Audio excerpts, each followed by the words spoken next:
قربانی کی کھال گھر میں استعمال کرنا، کیا قربانی کی کھال اپنے کسی ذاتی استعمال میں لا سکتے ہیں؟ کوئی چیز بنوا کر گھر میں استعمال کر سکتے ہیں؟ حذیفہ ندیم کراچی سے، جی بالکل کر سکتے ہیں، تو کوئی حرج نہیں ہے، بالکل جائز ہے، لیکن بیچ دیا تو قیمت صدقہ کرنی پڑے گی۔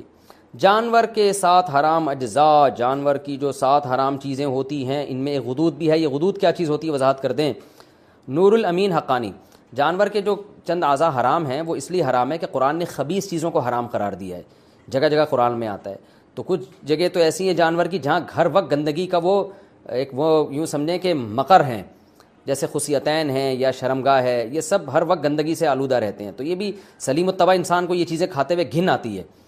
تو اسی طرح غدود کا مطلب جانور کا کہیں بھی پھوڑا نکل آیا، بیماری کی وجہ سے پھوڑا نکل گیا، یا کوئی بھی جو رسولی جسے کہتے ہیں نا، تو اب کیا آپ نے جانور ذبح کرنے کے بعد وہ پھوڑے میں جو گوشت تھا وہ نکال کے کھا گئے، تو وہ بھی خبائث میں داخل ہے، گندگی میں داخل ہے، تو ہر خبیث چیز ناجائز ہے، تو اس لیے فقہ حنفی میں اس کو بھی ناجائز قرار دیا گیا قرآن کی اس آیت کی وجہ سے۔ تو پھوڑے ووڑے نکل آتے ہیں نا جانوروں کے، رسولی نکل آتی ہے، تو وہ جو غدود ہوتے ہیں جو یعنی گوشت سڑ جاتا ہے وہاں پہ ایک طرح کا، وہ بیماری کی وجہ سے ہوتا ہے وہ، تو اس لیے جانور جب ذبح کریں تو اس کی جو پھوڑا پھنسی کوئی ہو تو اس جگہ کو کاٹ کے پھینک دیں، آپ وہ استعمال نہ کریں۔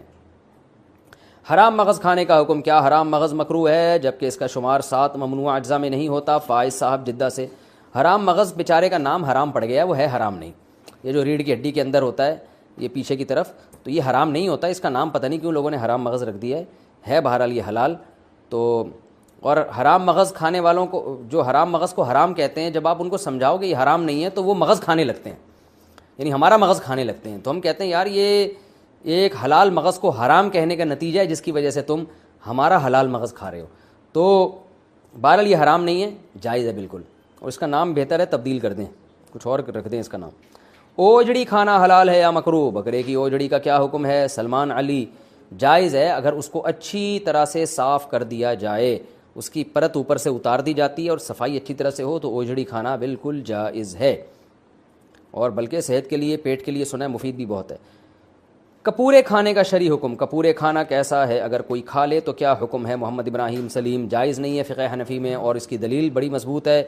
ایک تو صحابہ سے یا نبی صلی اللہ علیہ وسلم سے کہیں بھی ثابت نہیں ہے کہ جانور میں یہ چیزیں آپ نے کھائی ہوں کبھی، اور دوسری بات یہ کہ وہ نجاست کا محل ہے، اوجڑی میں بھی نجاست جمع ہوتی ہے لیکن اس کے اوپر ایک پرت ہوتی ہے اور وہ نجاست سرایت نہیں کرتی، جبکہ جو خصیتین ہیں ان میں تو نجاست اچھی طرح سرایت کر جاتی ہے، یہ متولد بھی ہوتی ہے یہیں سے، بنتی بھی یہیں سے نجاست، اس لیے اس کا کھانا جائز نہیں ہے۔ باقی کسی کا اختلاف ہو، امام شافعی کے فقہ کو کوئی فالو کرتا ہے تو وہ بھی مجتہد تھے، ان کی رائے میں جائز ہے، تو پھر ایسے اختلافی مسائل میں ایک دوسرے پہ شدت نہیں کرنی چاہیے، تو آپ احتیاط کریں، اگر کوئی کھا رہا ہے تو اس کو وہ اس کا ہیڈیک ہے، آپ اس کو الجھے نہیں آپ اس سے۔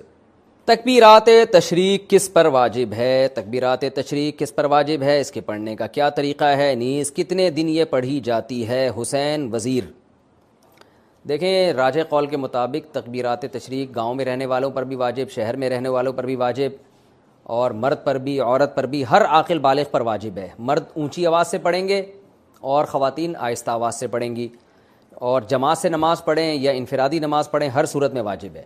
تو تکبیرات تشریق کیا ہیں؟ اللہ اکبر لا الہ الا اللہ واللہ اکبر وللہ الحمد، یہ ایک دفعہ پڑھی جائے گی تکبیر۔ تو مرد اونچی آواز سے پڑھیں اور خواتین آہستہ آواز سے، اور خواتین یاداشت کے طور پر اپنی جائے نماز کے قریب کوئی پرچی ورچی رکھ لیں، کیونکہ خواتین بھول جاتی ہیں، مردوں میں تو یہ ہوتا ہے کسی ایک نے بھی اونچی آواز سے پڑھی سب کو یاد آ جاتا ہے، لیکن خواتین کے لیے چونکہ آہستہ آواز سے تو ان کو یاد دلانے والا کوئی نہیں ہوتا، تو گناہ ملتا ہے، یہ تکبیرات پڑھنا واجب ہیں۔ باقی یہ کہ کب سے واجب ہیں، تو 9 ذی الحجہ کی فجر، یعنی بقرعید سے ایک دن پہلے فجر کی نماز سے یہ شروع ہوں گی، اور پھر 13 ذی الحجہ یعنی بقرعید کے 3 دن اور اس کے علاوہ ایک اور دن، اس میں عصر کی جو نماز ہوگی وہ آخری تکبیر اس میں کہی جائے گی، مغرب میں نہیں کہی جائے گی، تو 13 ذی الحجہ کی عصر تک 9 ذی الحجہ کی فجر سے شروع کی جائے گی، تو یہ تکبیرات تشریق ہیں۔ تکبیرات تشریق صرف قربانی کرنے والوں کے لیے ہے۔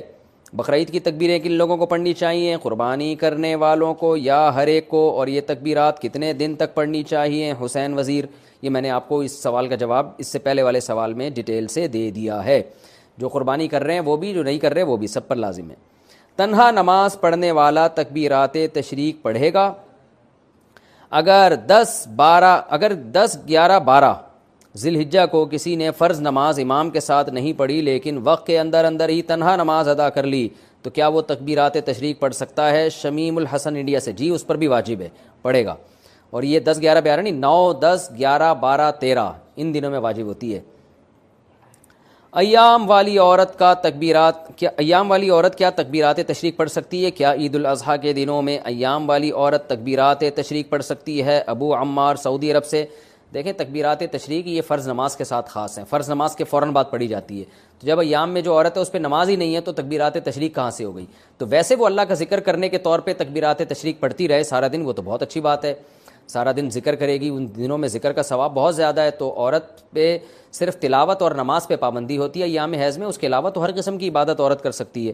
روزہ، نماز اور تلاوت نہیں کر سکتی، باقی درود شریف، استغفار، تکبیرات، یہ ساری عبادتیں جائز ہیں اور بلکہ باعث ثواب ہے.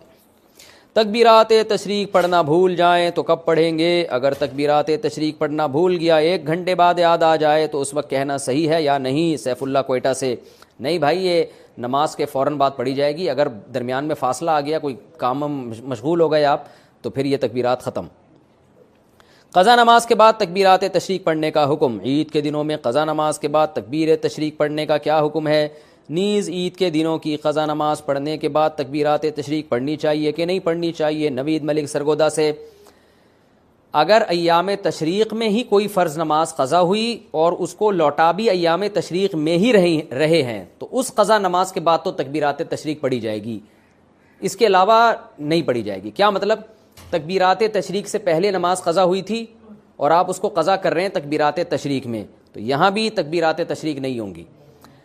نماز قضا ہوئی تکبیرات تشریق میں، لوٹا رہے ہیں تکبیرات تشریق گزرنے کے بعد، تو بھی تکبیر واجب نہیں ہے، بلکہ سنت ہی نہیں ہے، بلکہ اگر کوئی سنت سمجھ کے کرتا ہے تو بدعت ہے. اس سال تکبیرات تشریق میں آپ کی نماز قضا ہوئی، آپ اگلے سال ایام تشریق میں، اس سال ایام تشریق میں آپ کی نماز قضا ہوئی، آپ اگلے سال ایام تشریق میں نماز قضا لوٹا رہے ہیں تو بھی تکبیرات تشریق نہیں ہے. تو صرف ایک صورت میں ہے قضا نمازوں میں کہ اسی سال کے ایام تشریق کی قضا نماز اسی سال کے ایام تشریق میں لوٹائیں گے تو اس کے بعد تکبیر پڑھیں گے، ادروائز نہیں پڑھیں گے.